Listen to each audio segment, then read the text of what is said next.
Olá a todos, meu nome é Ronaldo Gismondi, eu sou editor médico da PebMed, professor na UF e cardiologista do Niterói Dor. A gente está aqui junto hoje nesse webinar para que a gente possa falar um pouco sobre como construir uma carreira médica de sucesso.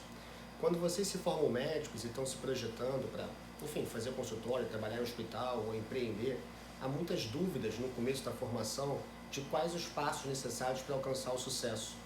É claro que olhar pessoas que vocês olham e falam assim, caramba, esse cara aí é nota 1000, eu quero seguir esse cara. É muito bacana, isso já ajuda, já é um bom começo. Mas é preciso que você se planeje, né? Se você for deixar você ir com a onda, ser levado pela maré, você nem sempre vai conseguir chegar onde você quer, mas sim onde a maré te leva. Pode dar sorte ou pode dar azar. Então a gente juntou nesse webinar, eu vou falar primeiro hoje de como construir essa carreira, né? O que você precisa fazer até ficar mais velho, né? E o Diógenes que vai ajudar vocês a entenderem, interpretar, armazenar os dados que vocês produzirem na sua assistência, né? Então, você imagina só, você é um jovem, 17, 18, 19 anos, acabou de terminar a escola, está acostumado com aquele esquema aula, prova, né? Tradicional de escola, redação. E aí você entra na faculdade de medicina, né? O primeiro anseio seu é querer ser médico, né? E pior, as pessoas da sua família acham que você já é médico, então já começam a te chamar para tudo o que acontece, quando na verdade você, no primeiro e segundo ano, ainda não sabe fazer uma avaliação clínica completa. Você até pode aprender algumas coisas pré-hospitalares, de carreira básica de saúde como um todo, mas medicina mesmo só vem lá pro meio da faculdade. Então fica essa angústia. Mas não tem jeito, o início da formação médica, aqueles primeiros 2 anos de faculdade, eles são destinados a formar um conjunto em você de ciências biológicas, ciências da saúde, coisas afim, que vão ser necessários para você compreender as doenças depois. Mas, invariavelmente, o início da medicina ainda tem muita semelhança como se fosse uma escola de nível superior, né? Você tem matérias como anatomia, fisiologia, bioquímica, biofísica, que lembram muito biologia, né? Mas que já começam a se aprofundar, se especializar na saúde humana e no ambiente, para que preparem você. Aí, o que você pode fazer nessa época da vida para construir sua carreira? Não é só ir na chopada e jogar um intermédio ou orelha, não. Nessa fase tem umas coisas bem legais que você pode começar a fazer. Bom, primeiro estudar, né? Acho que estudar, a gente parte do princípio de que é necessário sempre. Mas existem 2 coisas muito legais no início da faculdade que você vai ter tempo de fazer sem que isso atrapalhe você depois. Elas são monitoria e iniciação científica. Deve escolher monitoria aqueles de vocês que queiram estimular a docência. Quem gosta de ensinar, de dar aula, mostrar atividade prática, ajudar a aplicar uma prova, tem na monitoria uma grande oportunidade de fazer isso. É bom no currículo e é desejável que todos de vocês tenham monitoria. É claro que a gente hoje vive uma escassez de bolsa, então as universidades, principalmente públicas, desenvolveram a chamada monitoria voluntária, onde você não tem bolsa. Mas olha, aqui a gente não está falando da bolsa, a gente está falando da experiência como monitor. Isso é bem bacana e eu acho que vocês devem correr atrás disso. A outra experiência é a questão da iniciação científica. Você na área básica pode entrar em projetos tanto da área básica, como você pode começar a ajudar até em alguns projetos clínicos, como coleta de dados, construção de banco, essas coisas.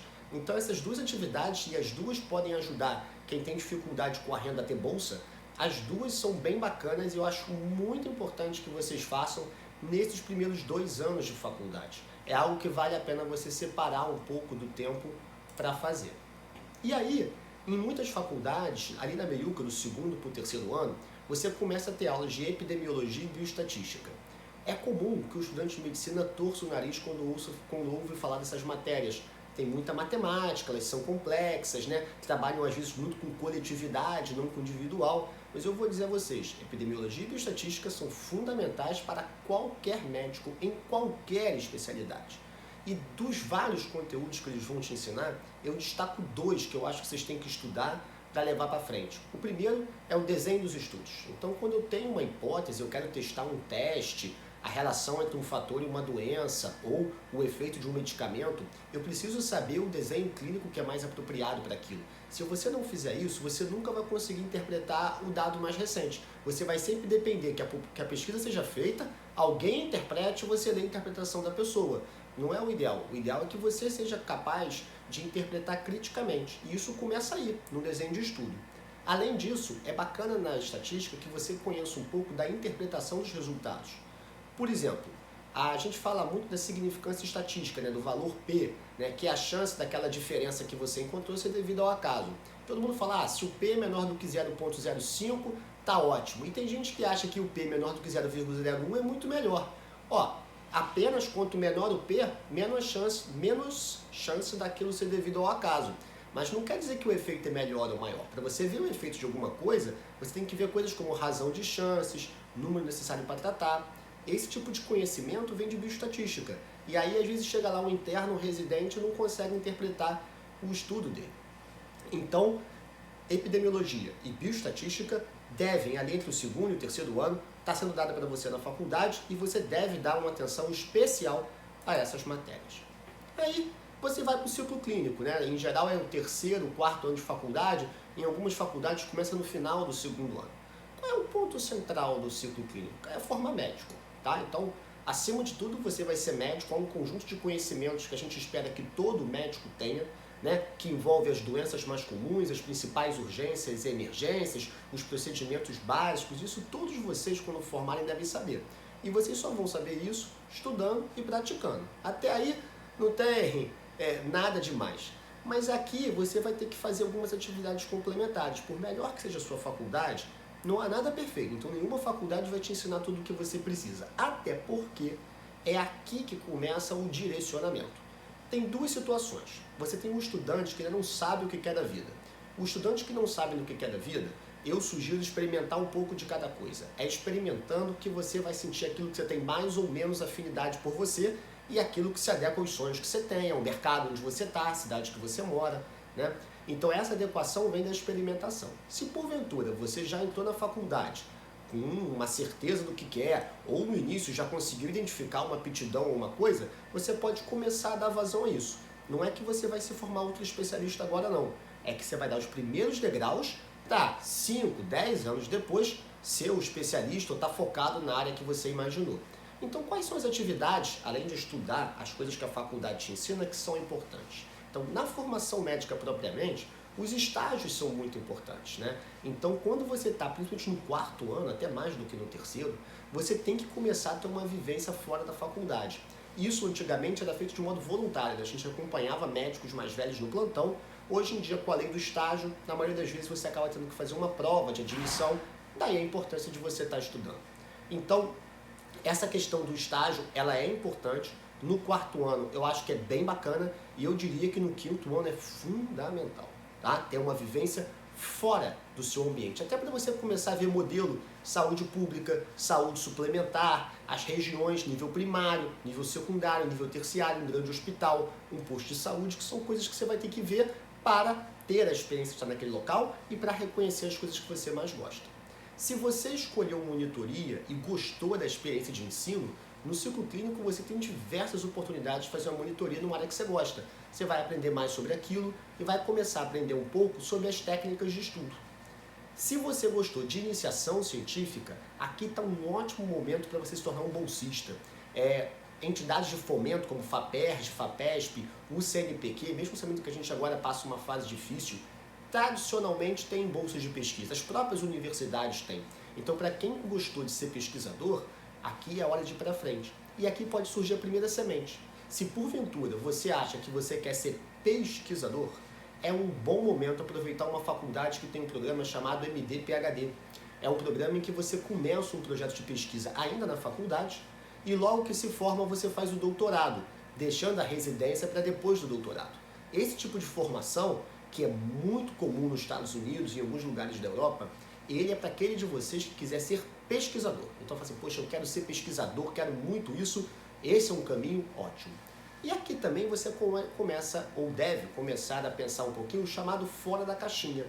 Porque essa parte de, eu vou estudar o que a faculdade me ensina, eu vou aos estágios para praticar aquilo que eu estou estudando, vou ensinar alguém com monitoria, vou fazer uma pesquisa científica, esse é o básico.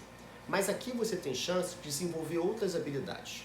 Por exemplo, a gente sabe que criatividade e inovação são habilidades importantes para você. Eu vou colocar outra. Aumentar a sua habilidade com tecnologia.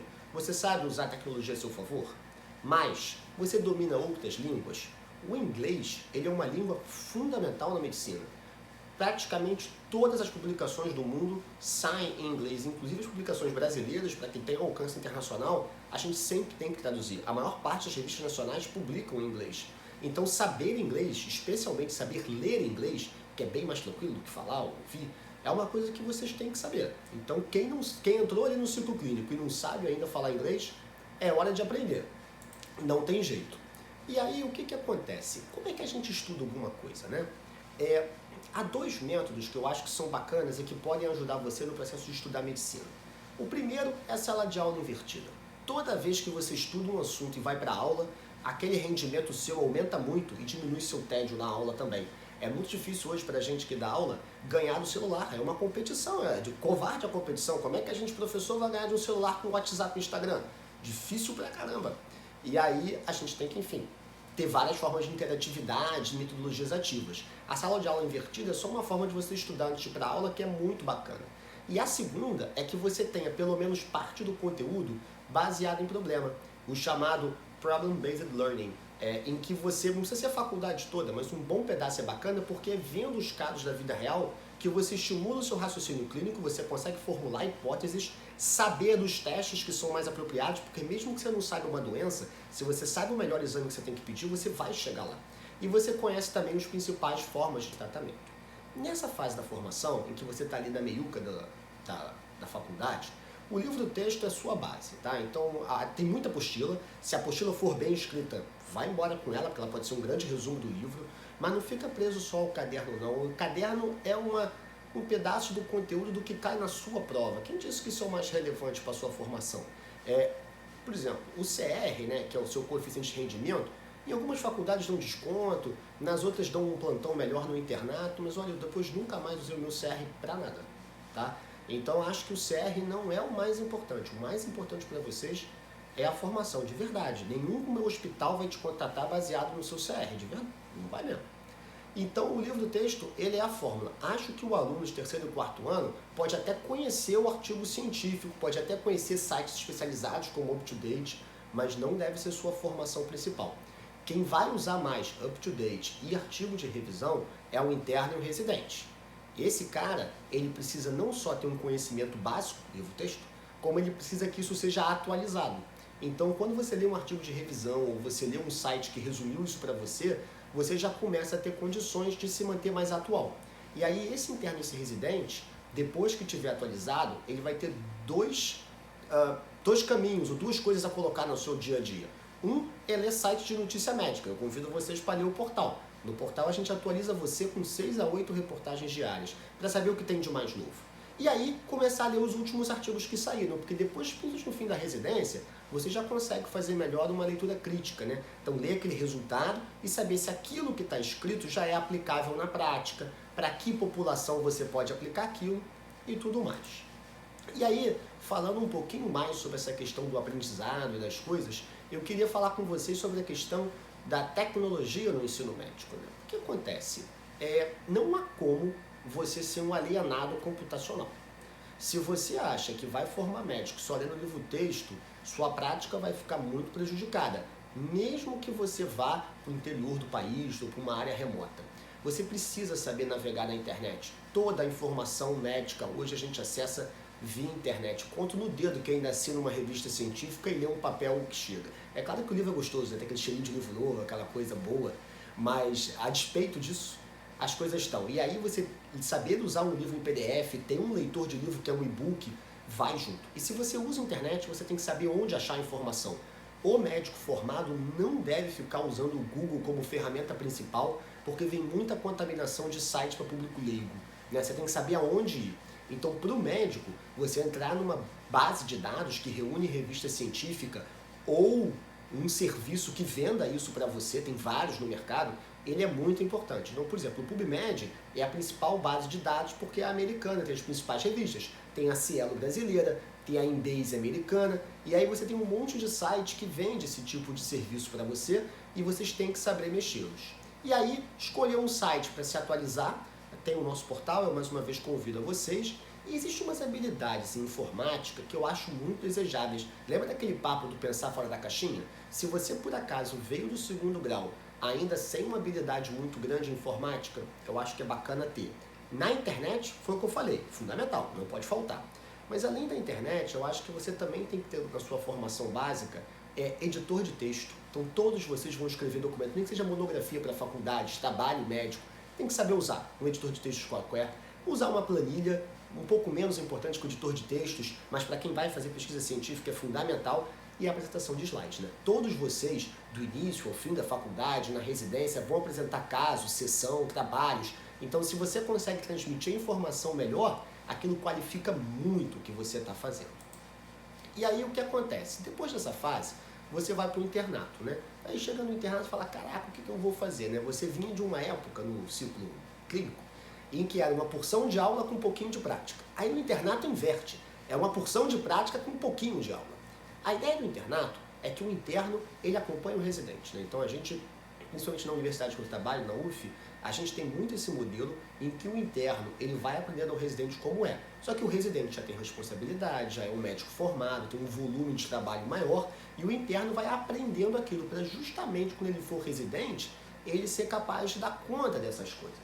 Então, para o interno, o que eu preciso dele? Ele primeiro vai rodar nas chamadas grandes áreas, né? Então o interno vai passar por clínica médica, cirurgia, GO, pediatria e um misto que tem saúde coletiva, medicina de família e saúde mental. Essa é a formação básica. E no final ele vai escolher o chamado eletivo, onde ele quer se aprofundar. Essa escolha às vezes angustia o aluno. Aqui é a mesma recomendação da época do ciclo clínico. Se você chegou no 5º ano e você já sabe a especialidade que você quer, você pode usar o eletivo para melhorar suas ferramentas naquela especialidade. Por outro lado, se você chegou ali e não sabe ainda o que quer, tem duas opções para o eletivo.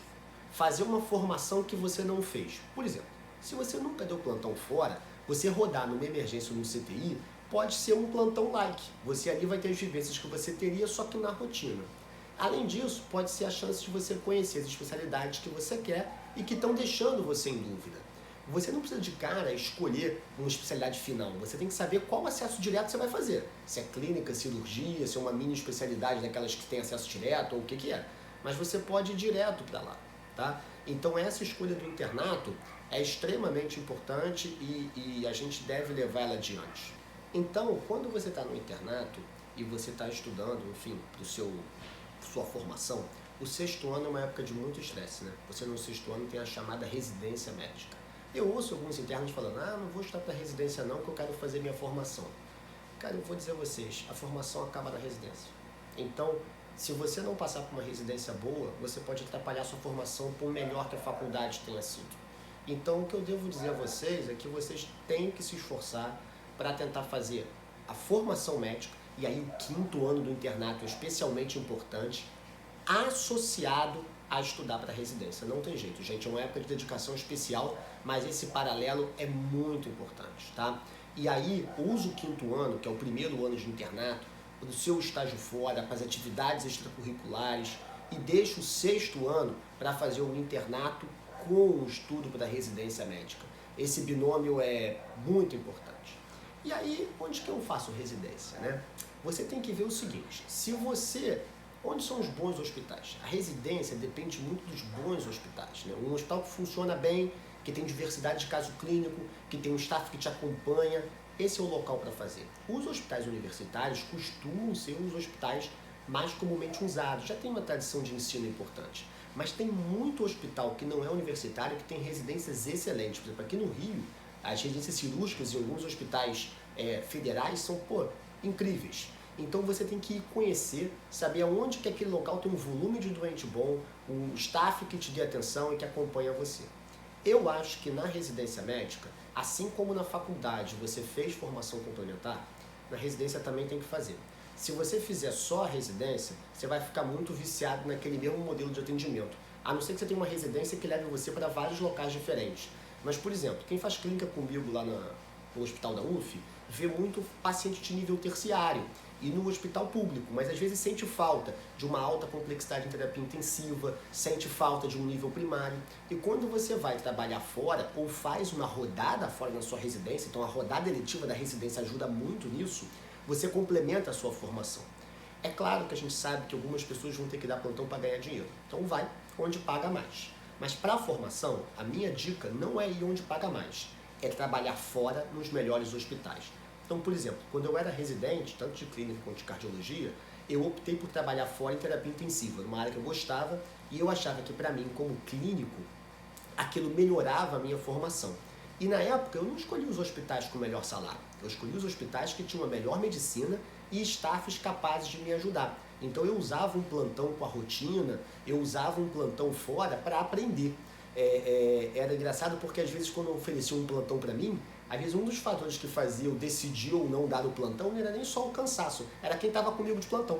Se estava comigo de plantão e no hospital que eu trabalhei, alguns staffs de residência eram médicos de lá, eu falava, pô, vou lá com o cara só para aprender, porque assim a gente aprende bastante. Na área cirúrgica, talvez os hospitais que tenham trauma em cirurgia de urgência pode ser muito bacana para o residente de cirurgia ter chance de melhorar sua técnica operatória. E aí, para esses residentes, principalmente da área cirúrgica e anestésio, acompanhar o seu staff fora do hospital é legal, tá? Então, você ir com o seu staff, operar em outros hospitais, claro que sem comprometer a sua residência, tá? Mas você ir lá fazer, são coisas que ajudam nessa sua formação e são muito bacanas. Quando vocês acabarem a residência, onde que vocês vão trabalhar? O modelo clássico é trabalhar no consultório ou ir para o hospital, né? Ou os dois. Então, ou você abre um consultório, atende as pessoas, faz procedimento, ou você trabalha no hospital, seja como funcionário, ou seja, prestando um serviço. Mas é importante entender que o mercado médico não se limita a isso. Uma das grandes belezas de nossa profissão, assim como tem também direito, engenharia, é a miríade de locais que você pode trabalhar. Então você pode fazer consultório, você pode trabalhar em hospital, você pode, por exemplo, trabalhar na área administrativa, você pode fazer gestão, você pode trabalhar na área de qualidade, melhorando os serviços que são ofertados, você pode trabalhar na área de pesquisa e ser um grande pesquisador, você pode trabalhar com ensino, né? Ser um professor universitário, se dedicar à educação médica, estudar isso. Qual é a melhor forma de você ensinar medicina para o próximo, né? Isso é uma pergunta bacana, uma área que eu gosto, por exemplo. E você tem, por fim, a questão do empreendedorismo, né? Então, se algum de vocês tem criatividade, assertividade, oportunidade, empreender, abrir um negócio, seja um negócio tradicional na medicina, como uma clínica, seja um negócio inovador, como um serviço online ou um aplicativo, ele é disruptivo, ele pode ajudar você para chegar lá e é importante você saber. Para cada um dos modelos que você for escolher, você vai, entre o internato e a residência, dos últimos 2 anos de faculdade, aos primeiros 5 de formado, fazer como eu vou se planejar. Então, por exemplo, um clínico de consultório, é bacana que ele tenha conteúdo, habilidade na relação pessoal, então os pacientes têm que gostar dele, e aí tem que se tornar conhecido. O marketing pessoal é extremamente importante. No hospital, além disso tudo, é muito importante também relacionamento, né? Você não vai contratar para trabalhar na sua equipe uma pessoa difícil, e você também não vai contratar uma pessoa gente boa que não sabe nada. Então, esses relacionamentos são muito bacanas. Se você quer a área de gestão, um MBA é importante. Então, não adianta você fazer mestrado e querer ir para gestão, não é o melhor caminho. O mestrado e o doutorado, eles são bacanas para quem quer ser professor ou quem quer fazer pesquisa, porque nesses cenários você tem estágio em docência e trabalho de pesquisa. Então você já pode direcionar sua formação dessa maneira, tá? E aí, o que é importante para o bom médico numa consulta? Você fala assim, eu escolhi o consultório, né? E o que eu faço no consultório? O treinamento para o consultório começa lá no internato. Então, quando você é interno, você não tem só que acompanhar o residente. Se você quer uma especialidade que tenha na consulta médica uma área de atuação, você tem que começar a atender sozinho. Qual é a diferença? O interno atende 1 ou 2 por tarde, o residente uns 8 e o staff uns 15. Isso é natural, tá, gente? Não é só porque cuida mais ou menos da pessoa, não. É porque vem da própria prática, da vivência. É um caminho que não tem jeito. E aí, se você está no consultório, escutar é a coisa mais importante. Na história, vem 70% dos diagnósticos. É claro que tem um exame físico, né? É imprescindível. Mas a história resolve muito. E as pessoas precisam do toque humano, né? Então, o carinho, a compreensão, a empatia, mostrar que você entende a pessoa é bacana. Outra coisa legal é o humor. Não é que você tem que estar igual, alegre, saltitando toda a consulta, não. Mas se você for muito sisudo, pensa, a consulta médica já é uma coisa pesada, né? Ou a pessoa está preocupada em estar doente ou ela está doente. E aí, se você torna aquele clima mais pesado, você dificulta muito o tratamento. Lembra? 40% das pessoas melhoram só com efeito placebo. Só em acreditar no remédio. Então, a gente precisa ter um ambiente bom para isso. E aí, não estou falando para você fazer piada não, porque isso às vezes nem pega bem. É só que o seu humor tá bom, ter um sorriso, ter um aperto de mão, né? Ir receber o paciente à porta, uma coisa que eu gosto muito na consulta, né? De você ir receber, chamar as pessoas pelo nome. E lembrar que no consultório a gente tem que ser sincero com as pessoas. Seja notícia boa, seja notícia ruim. É claro que você não vai ser direto e falar uma coisa horrível para a pessoa, vai falar com jeito. Mas você tem que falar a verdade, porque confiança é uma etapa do tratamento. Para o tratamento dar certo, você tem que passar um bom remédio. A pessoa tem que ter bons hábitos, né, de estilo de vida, e tem que acreditar no tratamento. Tá? Se não acreditar no tratamento, o tratamento não vai para frente.